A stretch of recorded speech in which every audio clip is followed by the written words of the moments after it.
The government released its employment white paper today, so there's a couple of new incentives included in this to encourage pensioners, veterans and welfare recipients to re-enter the workforce, or at least increase their hours. Here's the Treasurer Jim Chalmers making the announcement today.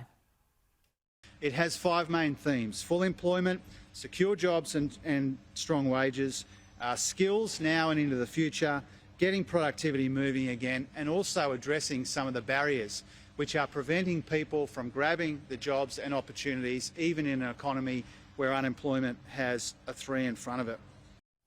What sort of incentives are there in this for pensioners and people on welfare to get back into the workforce or increase their hours?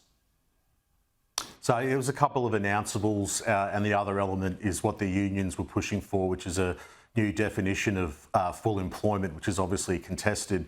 But when it comes to pensioners, obviously Peter Dutton had raised his policy idea, and under this proposal, which requires legislation, pensioners, veterans can keep more of their pension while they're working, and also they're trying to encourage those long-term unemployed to also have some attachment to social security benefits, things like childcare subsidies and concession cards for a longer period of time. So we'll see how that plays out, but it hasn't had the strongest of responses from business groups and social services advocates, mainly because it's a bit of a retrofitting in a 252-page document of existing government policy, sprinkled with a handful of announcements.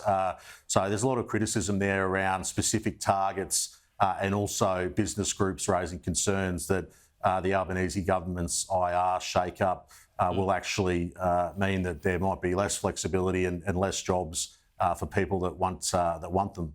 Yeah, and I suppose the question as well will be whether or not it goes far enough. I mean, it's admirable to get pensioners back into the workforce if they want to work a little more, but you actually have to put some meat on the bone in terms of allowing them to do it without having their pension cut off at the knees. Now, the French will pull its military and ambassador out of the African country of Niger after its democratically elected leader was toppled in a coup.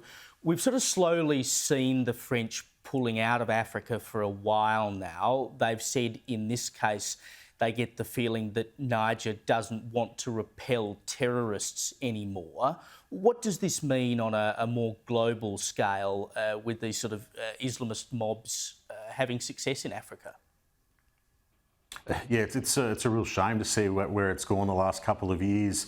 France obviously has deep colonial connections, economic person-to-person connections into Africa, and this is the 3rd country now. I think Mali and Burkina Faso preceded this, and Emmanuel Macron he's got a lot of rhetoric. He talks a big game, but in terms of delivery, it's sort of it seems like at the last moment they'll pull out, and once you pull out and you lose your presence, there's no going back in. Yeah. So I think it is a bit of a concern, in terms of a geostrategic perspective of what's happening in Africa on the ground and losing those connections that have existed over centuries. Just quickly before we go to a break, the Victorian Greens are now calling for a price freeze on food and other everyday groceries to deal with the cost of living, and we know they failed on the rent freeze front.